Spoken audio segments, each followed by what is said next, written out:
Good morning to everyone here in the United States, and good afternoon to everyone in Europe. We appreciate you joining us today for our presentation titled US and UK Learning Exchange, Community Sponsorship, and Welcoming Infrastructure. My name is Anthony Salas, and I am with Welcoming America. And before we begin, I want to go over just a few quick housekeeping items with everyone that we'll ask you to consider going through in preparing for today's presentation here. So first thing is, if you would, please make sure that your name appears for all to see, and add the country you're joining from at the start of it. So as an example, you see on the screen here, and with some of us that have already done it, so I have US and then my name followed by that. If you could take a moment and do that, that would be a great help to us. Later in the presentation, we are going to move everyone into breakout rooms, and it's going to allow us to just make sure we have an even audience of attendees from various locations there. So if you could take a moment at some point and just make sure that your country where you're joining from is noted on your view, that would be extremely helpful. When you are speaking, or if you use the chat area, we do ask that you please avoid any use of acronyms or abbreviations, and this will just help to ensure that everyone can understand across the various country contexts. And if you have any general or content-related questions, again, please use this chat area. And at the end of our presentations, just before we move into the breakouts, we will take some time for questions and answers. But again, feel free to use this chat area at any point as the presentation goes on. Again, as we are using slides as part of our presentation today, you can choose to adjust your view. So if you go in the upper right corner of your screen, there's a little view option there, and you can select how best you want to view the content and speakers today. And again, during the breakouts that we're going to do at the very end of today's presentation, I do encourage you to turn your video on at that point when you're in your breakouts, so you can see everyone, and it's just make for a nicer interaction with each other. All right, so it is now my pleasure to turn things over to Christina Pope, who is the Senior Director of Welcoming International. So Christina, I'll turn it over to you. Thank you, Anthony. I'm so pleased to see you all here today for this timely discussion on community sponsorship and welcoming infrastructure. Shortly, we'll hear from 4 expert panelists. We'll take a few audience questions after we hear everyone's presentations, and then we'll move into breakout groups for a deeper conversation with everybody that's here today from the US, UK, and beyond. And before we dive into that, I'd like to tell you a little bit about how and why today's conversation came together, and then we'll turn things over to our first panelist. So Welcoming America, as Anthony alluded to, is a national NGO founded in 2009, operating a network of about 350 local governments and local nonprofits across the United States who are building more welcoming communities. Welcoming America provides training, toolkits, peer learning opportunities, and a national standard that helps to benchmark welcoming community efforts. So as new community and private sponsorship models have started to roll out in the United States, this really marked a moment of national policy and programmatic change with local implications. And we saw across the network in the US an important opportunity to start learning from other countries' experiences who had already rolled out community and private sponsorship models in recent years, or come back around to those models after a pause. So together with one of our partners in the Welcoming International Alliance, that's Inclusive Cities, based in the United Kingdom, and together with Reset, who you'll hear from shortly, we designed a learning project to understand how local government and community organizations' roles were changing across the United Kingdom as different forms of community sponsorship rolled out. We looked at what challenges have arisen in coordination at the local level and identified emerging practices that can address such challenges and contribute to local welcoming infrastructure. So we talk about welcoming infrastructure, and we refer to that in this webinar. I want to talk a little bit about what do we really mean by that. We can go to the next slide. Like local governments and communities designed for physical infrastructure, so roads, bridges, they can also design for welcoming infrastructure, meaning the policies, programs, and partnerships that ensure that all people, including immigrants and refugees, can fully participate and thrive where they live. So in the US context, the Welcoming Standard is a tool. It's a comprehensive roadmap for immigrant inclusion infrastructure. It lays out 7 different framework areas that you see listed here, and each area is further broken down into policies, programs, processes, and partnerships that welcoming communities should have in place.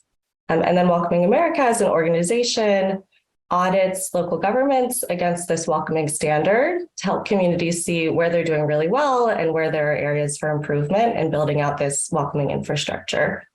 So as we think about community sponsorship as a new form of welcoming people across the United States, so it certainly has a long history, which you'll hear about from Beth Frank later. We were really interested in learning from the United Kingdom in terms of how policies, programs, infrastructure can support that welcoming and longer term integration of newcomers to communities. So you can find more tips for advancing a welcoming infrastructure in this toolkit that we published last year, along with examples from Inclusive Cities in the United Kingdom, and from also beyond the US and the UK, looking at Australia, New Zealand, Germany, and several other examples. You can find that on welcominginternational.org. Also, a couple of resources for you that we'll send out after this webinar. Through this US-UK learning project, we worked together to publish 2 briefings. The briefing by Inclusive Cities that you see on the left provides an overview of the challenges and opportunities for the development of infrastructure for community-led welcome of newcomers in the UK. And it uses the rapid mobilization of Homes for Ukraine and other schemes to understand how the UK can build long-term infrastructure to support community-led welcome. And it has several examples from cities across the UK, including the city of Coventry that we'll hear from later in this webinar. And then on the right, you see the discussion paper by Reset, which details recommendations for the future of sponsorship in the UK. And we'll go into some of those recommendations here shortly. So with that, I'd like to introduce you to Emma Harrison, who's the first speaker for today. She's the strategy director at Reset, where she supports the team to develop thinking around future plans and advocacy. Emma is an experienced voluntary sector leader, campaigner, and strategic communication expert. Before joining Reset, she led IMIX, a charity supporting the refugee sector to change the narrative on migration. Emma has worked across a variety of causes, including international development, disability and consumer rights, and is passionate about communities leading social change. And Emma and Reset broadly have been really fantastic partners on this learning project. So Emma will ground us in existing forms of sponsorship in the UK, how they work, and what Reset is learning about what we need to see in the next generation of policy. So Emma, I'll turn it over to you. Thank you, Christina. Can you go to the next slide, please? I just want to give you a little bit. So firstly, thank you so much for Welcoming International for arranging this. I think it's so important that we share learning together and cross-border, because that's how we really are going to build cohorts of people supporting refugees across the globe. Reset was set up in 2018 to help grow the community sponsorship movement in the UK. We've supported more than 300 groups, and we've welcomed nearly 1,000 refugees through community sponsorship. We also deliver a matching service as part of Home for Ukraine, which we'll talk about in a minute. And we've piloted a scheme to bring refugee nurses to the UK. I always like to be transparent about funding. I think it's really important. So we are funded by the UK government, both the Home Office and a department called Levelling Up Housing and Communities, and also private philanthropy. Next slide, please. We can't in the UK talk about refugee protection unless we also talk about asylum. And that is our government obsession. It's also our media obsession. So I just wanted to outline briefly here in this slide about what's going on in this context. And what we're seeing is like a real shift in who's claiming asylum, although you might not be surprised to see that people from Afghanistan, Iraq and Syria are still high up. But more recently, we have seen cohorts from Albania. Next slide, please. The main reason I want to talk about that asylum piece is because there are very few safe routes to the UK. As an island, you need to come here either by boat or by plane, unless you have one of these little, access to one of these schemes. I'm not going to talk about all of them today. I have at the end of the pack got details about all these schemes, and Christina and the team will forward those to you. But the teams, you'll see there's several, but the main ones we want to focus on today are community sponsorship, Homes for Ukraine, and displaced talent visa schemes, because these are the schemes where communities are welcoming those people and playing an integral role into that refugee protection. Next slide, please. So Homes for Ukraine, and I know, of course, the resettlement of people fleeing Ukraine has been a global effort, and we've all worked hard to make sure that displaced Ukrainians have somewhere to keep safe whilst the war is ongoing. In the UK, we opened up 2 routes. Basically, it is one, but it's slightly different. So I want to just talk a bit about that. And that is either to people who have family, so they can apply as a family for people to come to UK, or those who have found a UK host. The area that Reset works on is those who are looking for a UK host. If you find a UK host, the Ukrainian person will be given a 3-year visa, and importantly, can access public funds. So that can be benefits like housing support, disability benefits, or our employment benefits. The hosts are subject to a local authority and police check, and they are also offered £350 for the first 12 months, and then £500 up to a maximum of 2 years in exchange for offering a room in their home. A lot of research has been happening at the moment about the scheme, and it seems that there is quite high satisfaction rate amongst those people who have hosted, and 8 in 10 hosts said they've had a positive experience of the scheme. Although, of course, it's quite early to tell, and we need to see in about a year's time how it's really worked out, because the scheme only opened in March, and the first people March 22, and the first people only really arrived in June 23. Can you move to the next slide, please? As you will see from this data, actually, there's quite a lot of the applications have been issued. So, lots of visas have been issued, but people have withdrawn and changed their minds. But overall, 160,000 people have come through the UK sponsorship scheme, which means families across the UK have opened up their homes to enable someone to come and stay with them. And we think that is really remarkable. And we're doing a lot of work at the moment to understand, people's drivers, motivations, and also their experiences. One thing I would say is the clear driver around this was media coverage. So the government supported it, and then there was lots of media coverage. And those combined really encouraged people to put up their homes and open up their homes to people. So that's something for us all to think about in future about how we drive community engagement. Next slide, please. Community sponsorship is what we like to call is our flagship program. It is a companion scheme to the Global Resettlement Program that we operate, which is now called the UKRS. And obviously, this is underpinned by the support from UNHCR, who recognise when people are refugees and do the assessments about whether they are vulnerable and should be moved to a third country like the UK. Why we love community sponsorship is it really is community-based. People form a group together and they really work on how they can bring this family to the UK. The community has to go through quite a process, which we'll show you in a minute, but to get local authority consent, Home Office consent, they have to also raise money. But we are absolutely proud of how many people have done it, because it is a lot of work. And you'll see from this map, now those of you who are in the UK, this will make more sense to you. But for us, what the fantastic thing about this is there is actually whole UK coverage of people who have been sponsored across the UK by the scheme. Next slide, please.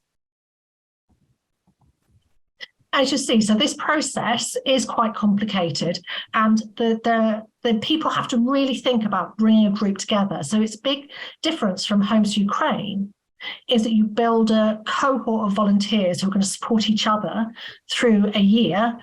Well, a year when the refugee arrives. Sometimes it can take 3 years to get your group to get to the refugee arriving. And so we normally see about 9 to 15 people work together in these groups. They then work alongside local authorities who really are champions of this scheme. And then sometimes there are some slight challenges depending on local authority, but they really are integral to making sure when the refugee arrives that people can feel welcome. And they have to complete quite a long application form with the Home Office, and it really is very detailed. And the Home Office is always saying to me, we haven't got enough groups in the pipeline, and I feed back and say, well, the application is quite difficult. So there's some work to be done there, which we'll move on to. And then they have to raise £9,000, which, in current US is probably about $12,000. The biggest barrier, though, for more refugees to come to this country is finding a property. I don't know what it's like in your hometowns or across the States, but in the UK, we really do have a housing crisis, which means it's really difficult to secure a property. And we think that as part of community sponsorship, one of the important things is people can stand on their own 2 feet, and they are given a home, and that helps them have a grounding in the UK, unlike Homes Ukraine, where you're in someone's home. But if you do find a property and you get it all painted up and secure for the family to arrive, that family will then come to the UK. And that is such a glorious moment for the volunteer group. And you see them like preparing their banners and having gifts ready for the family when they come to the UK. And it's a real moment where that they can connect and see the fruits of their labour. But of course, the day the family arrives is actually really the beginning of the hard work, because the community sponsorship group is then responsible for helping integrate the refugee family into their community. And they do this in a variety of ways, but we see a lot of it about preparing for employment, helping people learn English if English is a barrier, but also just connecting them to their local community, showing them where the best shops are, taking them to the community centre, signing them up for a football team if that's what they're interested in. And we see that these friendships as well really grow amongst the refugee group and the volunteers. Critical, though, for community sponsorship groups is they must prepare families for independence. And we know from the refugees that we've spoken to that they really, really value being able to be independent and standing on their own 2 feet once the first year of support is over. Next slide, please. The third scheme that we've really been involved in, and we see as being a big future for displaced talent and for refugees who want to come to the UK, is this mobility visa. We work with the global group, which I know many of you know, Talent Beyond Boundaries, to help some nurses come to the UK. And those nurses are so important to the future of our National Health Service. And we know from the health providers and from the nurses that they have done really incredible work together to make things work well, both for the refugee, but also for the healthcare setting. The great thing about this visa is it lasts 5 years and can lead to settlement. And I think that's really important for people. And the key motivator why a refugee might come to the UK is knowing there's a pathway to citizenship. The scheme also allows you to bring your family with you. And that's the same factor in all 3 of these visas, that you can bring your dependents or the people you care for, so parents or grandparents, to the UK. And this pilot is looking to bring 750 refugees to the UK over 5 years, but there's like 3 years left on this. So we're really excited by this one. Next slide, please. So, Christina said that the important thing about us all working together is really learning from these schemes and how things operate, what's worked, what's not worked well. And for us, one of the things that's really remarkable, because we are living through quite a volatile political situation in the UK, where immigration has headlines every day, particularly about people coming through irregular routes, that planned, organised routes for safety really provide comfort for our communities. They feel prepared and they know what they need to do.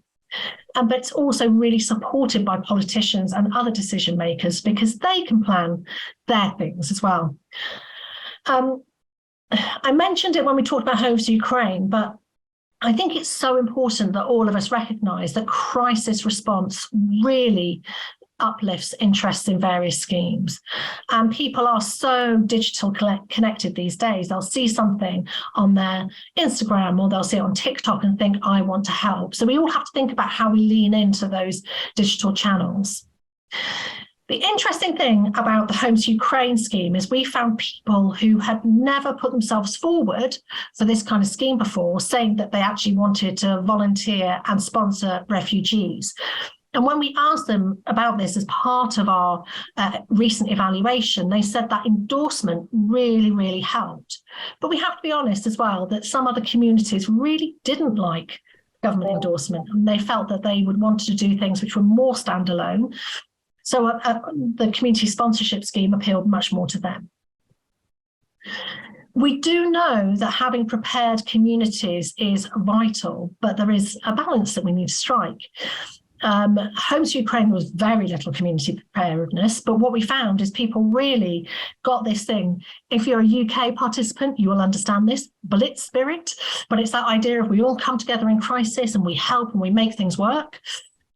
Versus community sponsorship, where there's a long lead in time, lots of things are considered from school placements to access to healthcare and all those. So we think there might be a little bit more of a balance in future. For my colleagues who are UK based again, who are in strategic migration partnerships, I say this with the most respect to everyone in the room, but our local authorities can be the best enablers, but in some cases they can be a blocker when it comes to community sponsorship in particular. The funding mechanisms have proved to be quite important. So remember I said Homes to Ukraine, you get paid to host someone. With community sponsorship, you have to raise money. So there's something here about working out when, like, asking people to raise cash is vital, and when actually providing them with income is a better way of welcoming refugees to our country. Without question, the one thing we found out is all these different schemes. And if you remember that list at the beginning I sent, I didn't read through all of it, but it's ever so confusing to people and they don't really understand why there's different schemes. And also underneath the headlines, people get different things.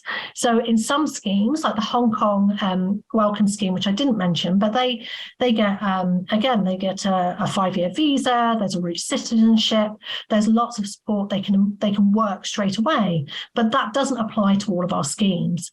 So I think that it's like a bit complicated. And the other problem is that the schemes are very restrictive.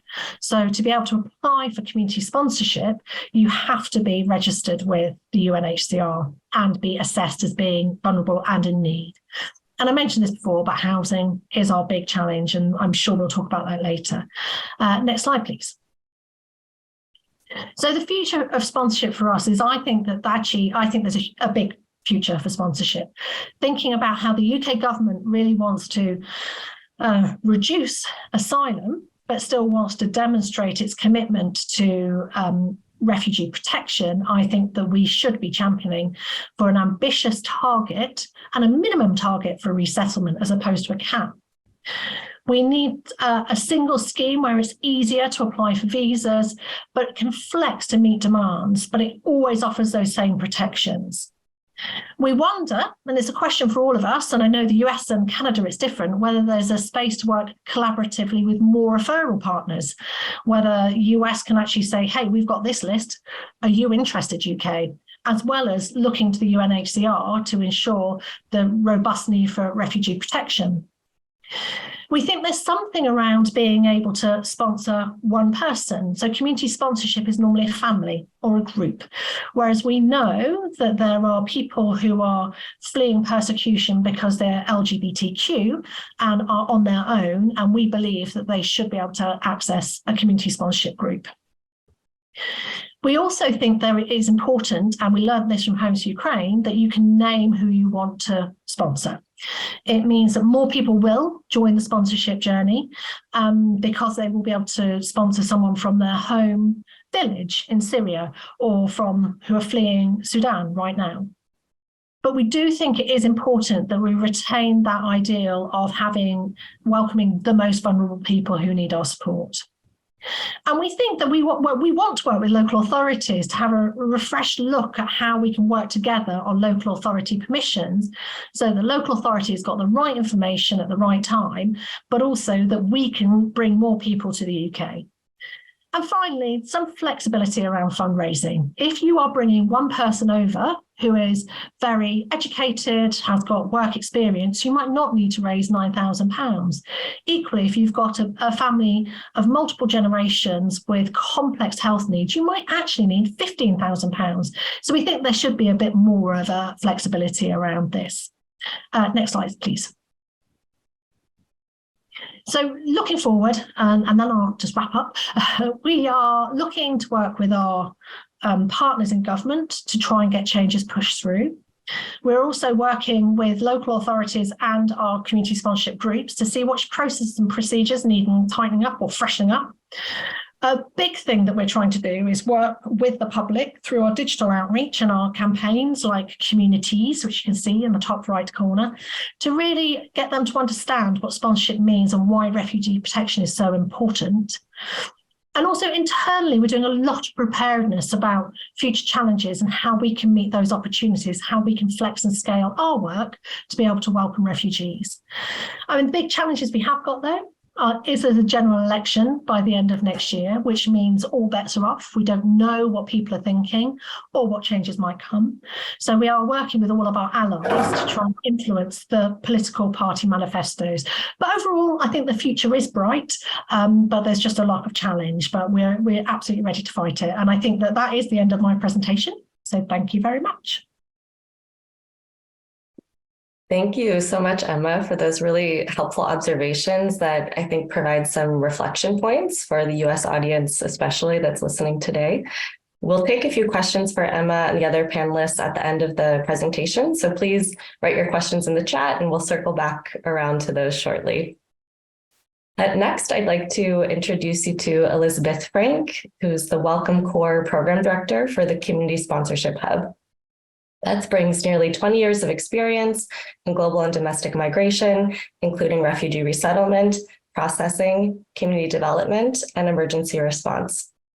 In 2002, while in the Peace Corps in Armenia, she saw firsthand the important role and impacts of migration on communities and families.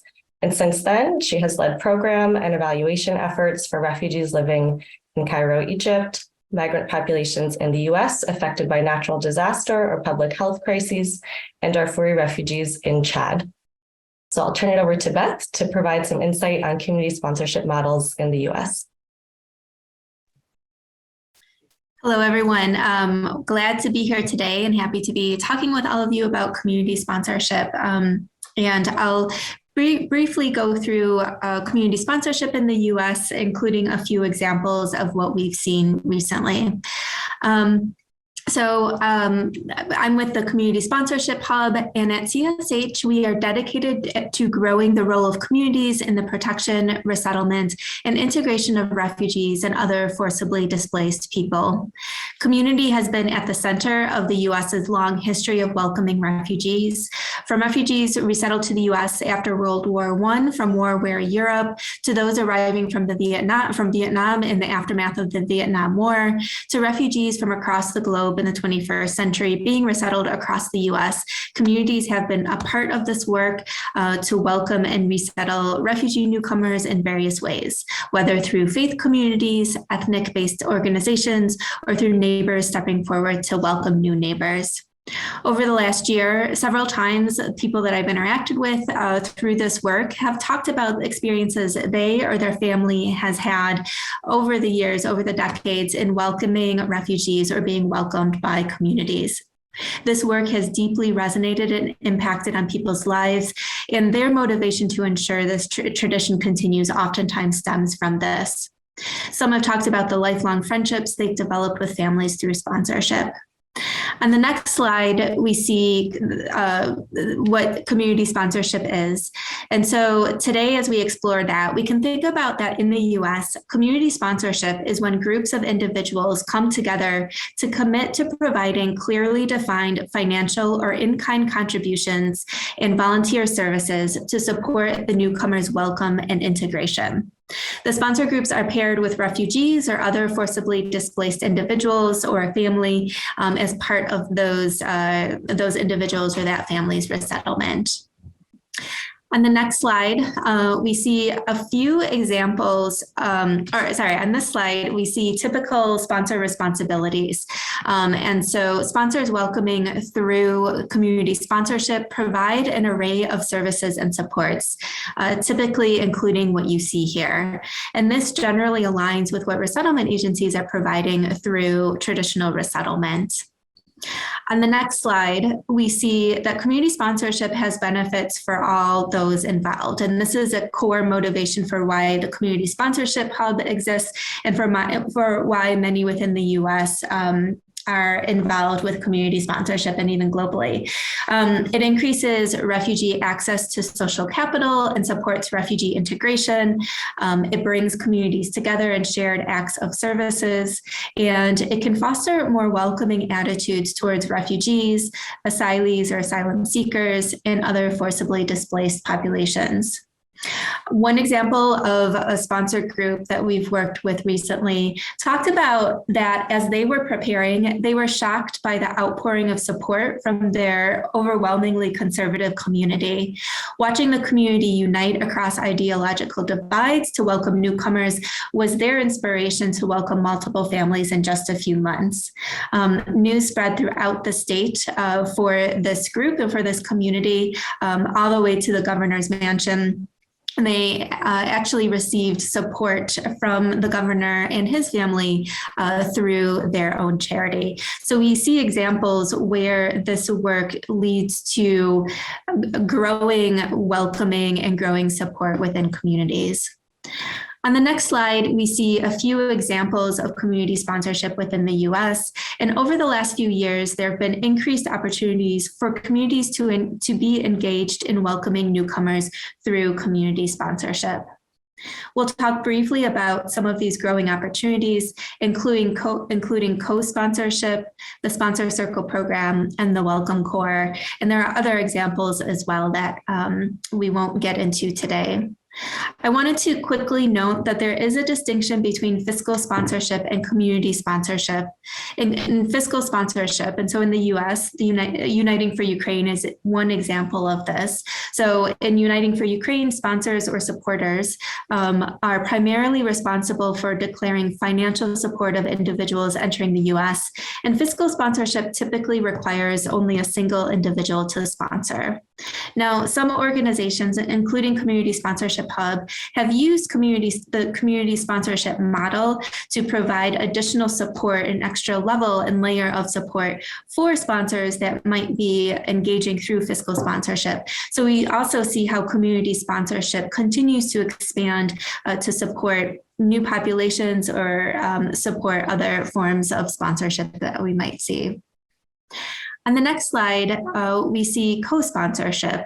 And so co-sponsorship is a key form of this work in the US. And this is where sponsor groups are working directly with resettlement agencies to resettle those coming through resettlement agencies.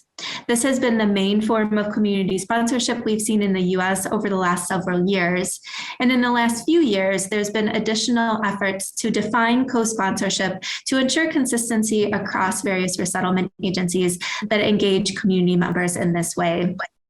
On the slide, you see some of the requirements for co-sponsorship, some of which are community sponsorship more generally. So for example, completing background checks, raising financial or in-kind resources, completing training. These are things that we typically see across various forms of community sponsorship. With co-sponsorship in the US, sponsors are directly partnering with a resettlement agency. Co-sponsors are providing a majority, at least half of those initial resettlement services, though the resettlement agency maintains at least a couple, if not more, of those core resettlement services that they're providing. On the next slide, we see another example of community sponsorship. So in the Operation Allies Welcome, in the aftermath of the Afghan evacuation, we saw that there were new programs that emerged as emergency response programs in response to that crisis. And some of these programs use a community sponsorship model. So the Sponsor Circle program for Afghans was one of those programs. This program has now expanded to include other populations as well. The Sponsor Circle program was an emergency response program. It was initially launched in response to Operation Allies Welcome, and it was intended to, in part, to diversify communities' welcoming and to empower individuals to directly welcome and support Afghans to their communities. And we did see this happen. So we saw sponsor circles emerge across the US in large communities and small communities, north, south, east, west. And we also saw that individual groups, the sponsor circles or sponsor groups, were able to provide those core sponsorship services directly. In this example, and so we also saw with the Sponsor Circle program where we heard about different motivations for why sponsor groups may stand up to support this work. For some sponsor groups or some individuals, they reflected on their own families' histories of immigration, which compelled them to move forward and to take action within this work. One sponsor coordinator, Sponsor Circle coordinator, talked about her own grandparents' migration to the US from China with 8 children in tow many years ago. And when she heard about this program, she reflected on her own family history, which inspired her to reach out to friends within the Denver community to form a sponsor circle in response to the Afghan crisis.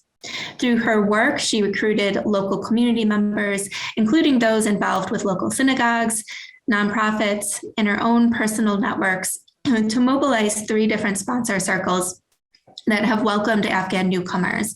And for 2 of those Afghan newcomer families, they directly identified them through connections they had within the Denver community. So in this example, in the Sponsor Circle program, in this example of community sponsorship, sponsors are directly providing those supports and services to newcomers, although there are supports that are built into that program so that sponsors are not doing it on their own, but have supports and resources that they can access. On the next slide, we see one of the newest versions of community sponsorship in the US, which is the Welcome Corps. And this is private sponsorship for refugees. It's a public-private partnership. It's a program of the State Department, Bureau of Population, Refugees, and Migration, or PRM. It's funded by PRM and implemented through a consortium of organizations with expertise in refugee protection, resettlement, and welcome. And you see along the bottom there, you see the organizations that are part of this consortium, including CSH, which is the leading organization and coordinating organization of the work. This work builds on previous work, pulling from lessons learned and models in co-sponsorship, emergency sponsorship initiatives, both in the US and in the UK, as well as the Canadian private sponsorship model. However, it's also a unique program that is particular to the US context and that is already adapting basis on successes and challenges and work that the consortium is doing with key stakeholders within the US context. The Welcome Corps provides a network of support for this work. Refugees are at the center of this, of course, as they should be. And we're working with consortium members and external partners about how to ensure that supports and information are available to refugees as part of their own sponsorship journey, as well as ensuring that they are able to work in partnership with sponsors through that journey. The requirements and responsibilities for private sponsor groups, and private sponsor groups are groups of at least 5 individuals that are coming together to sponsor. And the other requirements and responsibilities are similar for private sponsor groups as they are for other forms of community sponsorship. So again, that group approach is one of those key features. Group members prepare and train and raise funding. They undergo background checks. And they are committed to directly welcoming and directly providing those core sponsorship services for refugees throughout the sponsorship period. Sponsors are provided a suite of supports for this work and are responsible for providing services similar to what we saw in other forms of community sponsorship. So this includes airport reception, enrolling children in school, assisting refugee newcomers to access permanent housing, benefits, employment, as well as other areas.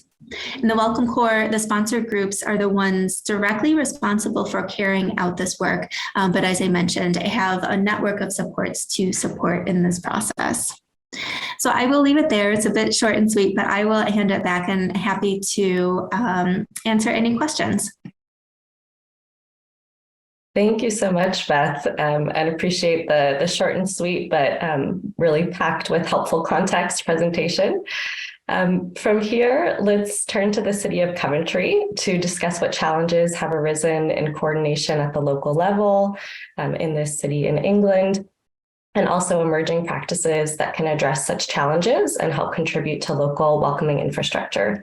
The city of Coventry is a participant in the UK Inclusive Cities program, which is a founding partner in the Welcoming International Alliance, and they've been really gracious to join us here today while they're also dealing with emergent issues around Sudanese people who are arriving to Coventry.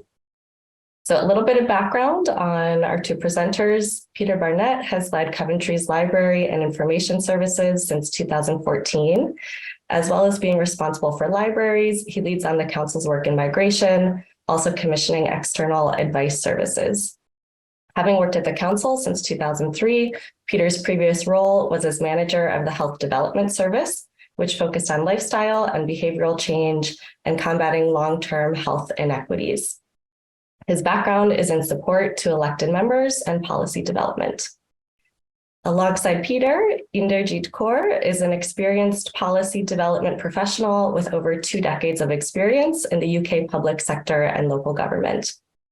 Currently, she's serving as the Policy Development Manager for Migration at Coventry City Council, where she has successfully led on local authority policy initiatives, such as the Homes for Ukraine project, where she translated government guidance into practical measures.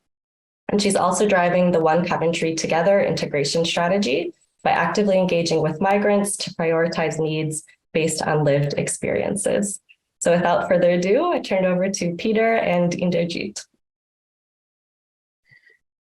Thanks, Christina, and really great to be here today, to be with you, and thank you for your introduction. Was really pleased to be over in San Jose for the annual get-together last month, and we're really pleased to share a little bit of the work that we do in Coventry. Indy's having a few IT issues, but we'll be joining, and we'll certainly answer some of the questions. So I'm going to talk a little bit about the work we've done in Coventry on the Homes for Ukraine project, which is essentially a community sponsorship scheme. And then we're going to talk, as you hinted, about one of our main integration projects, which is called My Coventry. I'm hoping to rip through in about 9 or 10 minutes to allow as much time as possible for questions. Next slide, please. So Coventry, what informs a lot of our work in Coventry is that we're a city of peace and reconciliation, and Coventry is, its lived history is informed by the experience of the Second World War, when the city was a number of times attacked by aerial bombardment. And if we go on to the next slide, we will see that if you can see on the left, that is the building that Winston Churchill was in, which is our ruined cathedral, with the spire still standing proudly. And on the right is our new cathedral. So people in Coventry will always visit the ruins of the old cathedral, understand the journey that the city's been on, that we ourselves have been touched by war and influenced by that. And I think that's a really big part of why Coventry has such a warm heart and participates so fully in various different opportunities to support people who are forced to flee violence and persecution and so on. So next one, please. Yep, so the work of our team goes back to, again, as Christine said, around 2014, when we started work on Syrian refugee resettlement program. Through various different iterations up until one of the most recent programs that we've been involved in is responding to the conflict in Ukraine. Everything we do now is complicated a little bit by Brexit, but we certainly need longer than 10 minutes to talk about that. So we'll focus on Ukraine for now. On to the next one, please. And the next one. So colleagues in America, I'm sure, will be as familiar perhaps as us that, we're kind of 14, 15 months into the crisis in Ukraine now, and caused by Russian aggression, massively disruptive to Central Europe. And very early in the piece, the UK government said it would provide opportunities for people displaced by the war to be able to travel to the UK.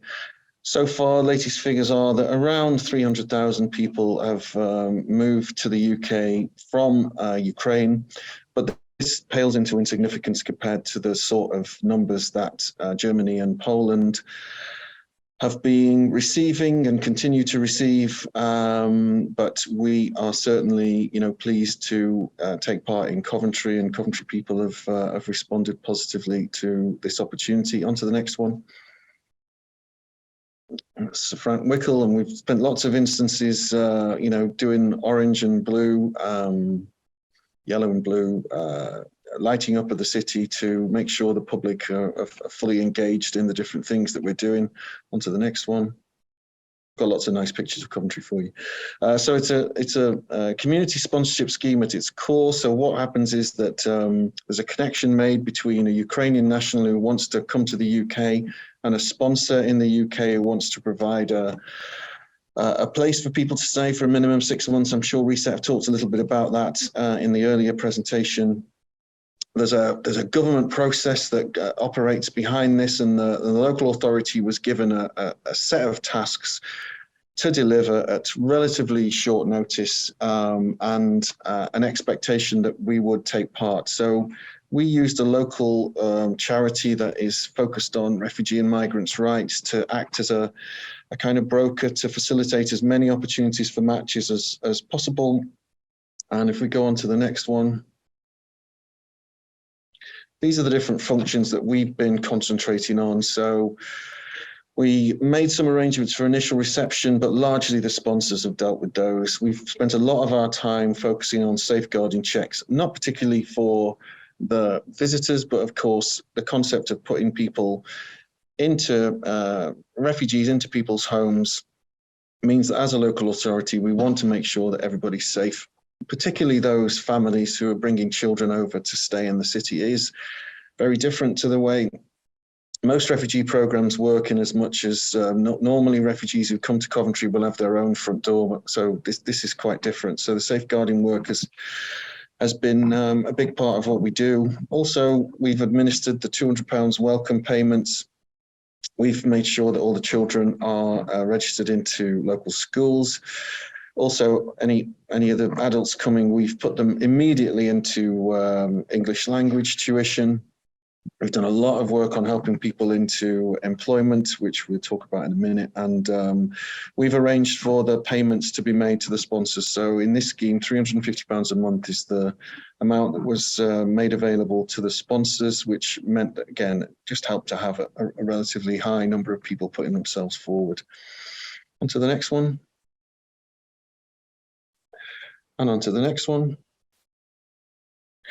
So 330 arrivals in Coventry under this scheme so far. Say over 100 of those people we've got into work, and bear in mind that 80 plus are children. Again, one of the things that we've had to cope with is that there's been a number of different routes for people to be able to travel from Ukraine. 160 people have come on what's known as a family scheme. We don't get any information about that, so it's led to a little bit of confusion and some people feeling a little bit hard done by.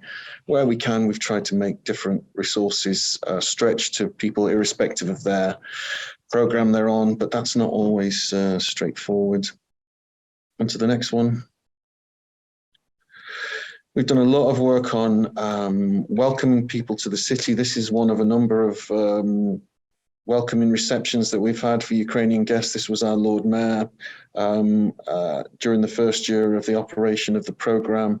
He put a lot of work into both some of the civic events opposed to the invasion of Ukraine, and also put a lot of time into personally welcoming as many of the Ukrainian visitors to the city as he was able to do. And I think that was really appreciated and valued by the Ukrainian people who've come to Coventry. On to the next one. And we've, again, invested quite heavily in making sure that people do feel welcome. So we have a program of activities for people, which, as I say, includes very, very quick access to English language tuition when that's required. Job support as well, where lots of people who've come to Coventry are very keen on getting work very quickly, looking to support people back in Ukraine. So we've had employment advisors on hand. We have a weekly drop-in session in one of our public libraries right in the centre of town, where my team have been able to meet people, discuss on a regular basis any issues that they have.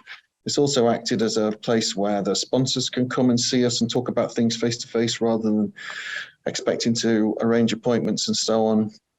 And so that's been very well appreciated, I think, by our Ukrainian visitors and the sponsors who've opened their homes to people.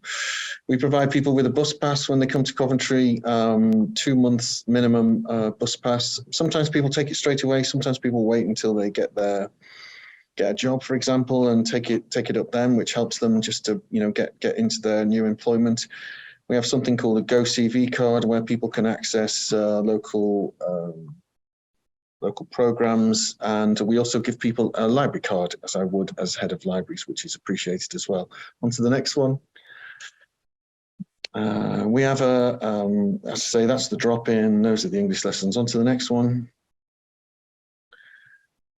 That's some of the activities that we've done. That was a visit to the Botanical Garden in Birmingham recently. We have kind of periodic sessions where we try and get people out of the city as much as staying in the city, and that's been really appreciated by visitors. On to the next one.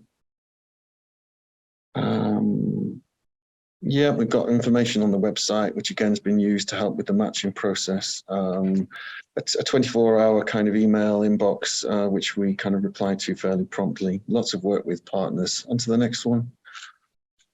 That's our Ukraine Association, which we were very lucky to get, we're lucky to have, which is Ukrainian people who came to Coventry after the Second World War, and they've been really essential in giving opportunities for people to socialise, and have done a separate but linked programme with different activities, which has been very valuable. On to the next one. Ripping through these. So those are the challenges we faced relatively early. This was a program that was dropped on the local authority, and we kind of had to do our best with it.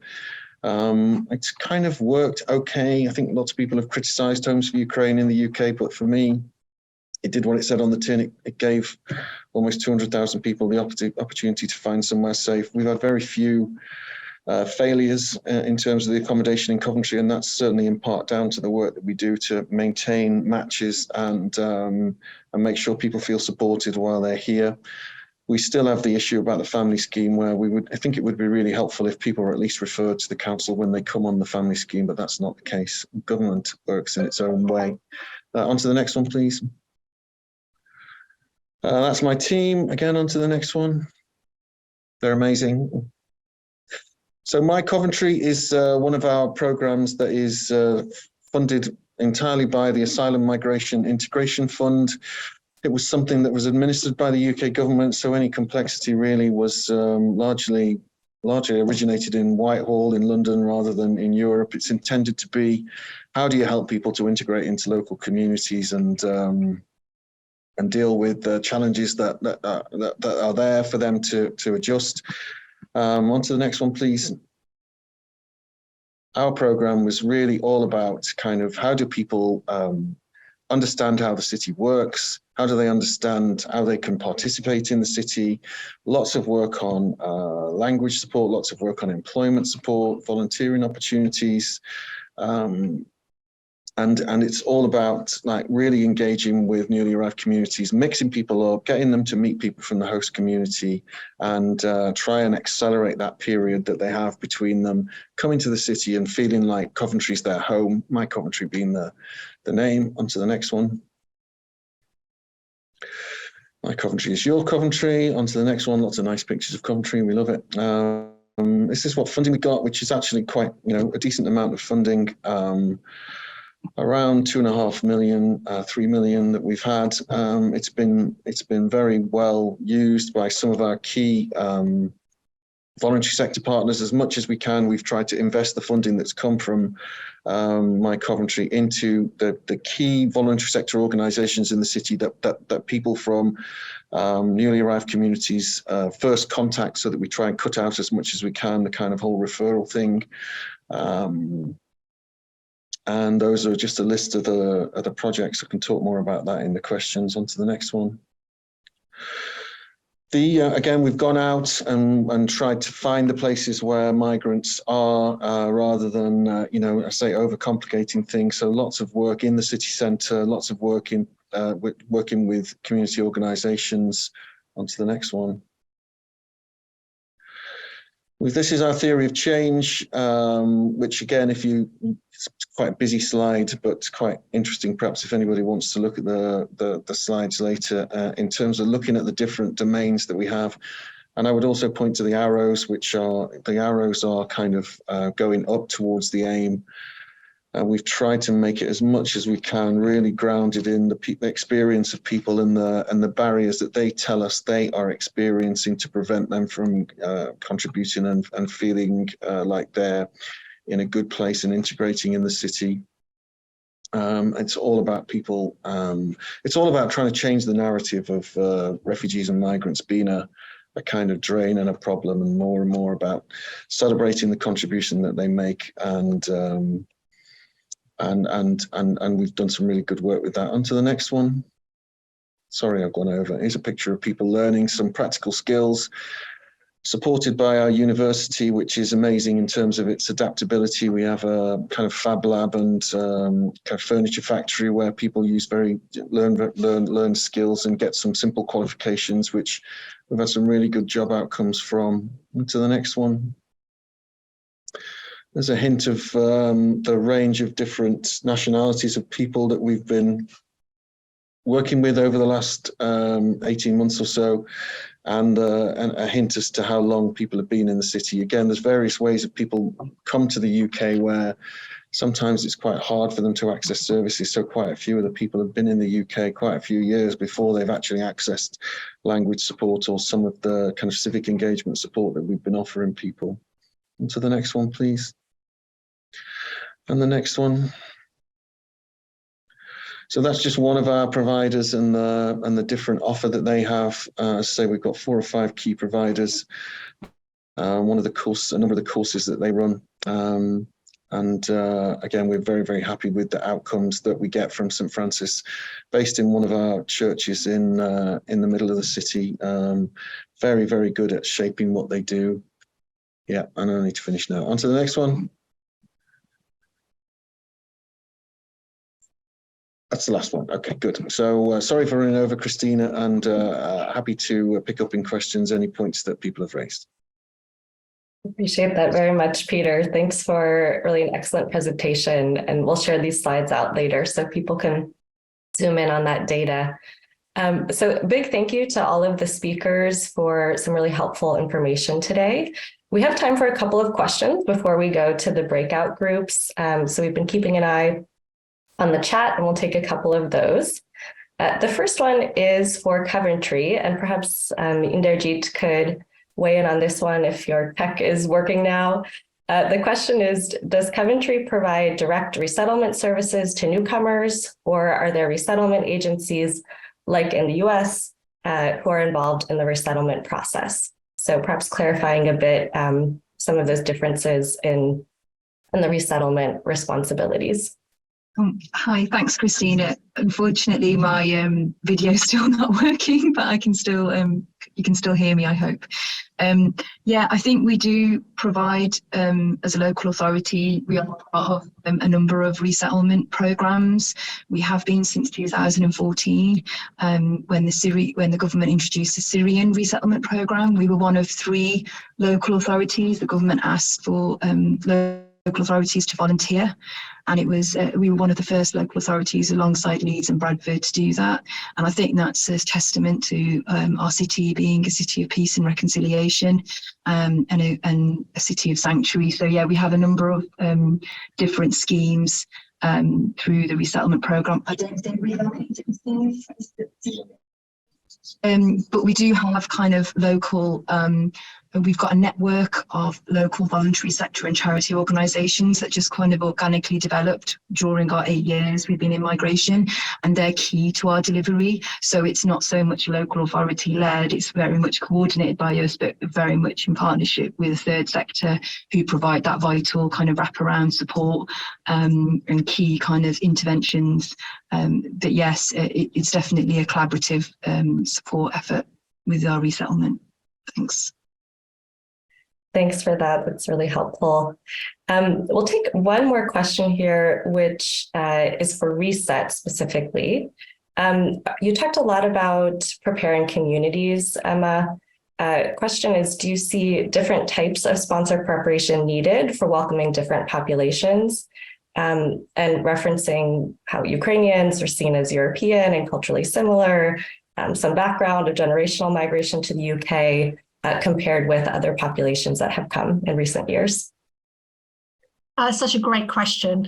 And the answer is yes. I mean, we do flex our training depending on the cohorts that come here. But what we have found mostly over the last couple of years is the need to really prepare all of our sponsors for a trauma-informed approach.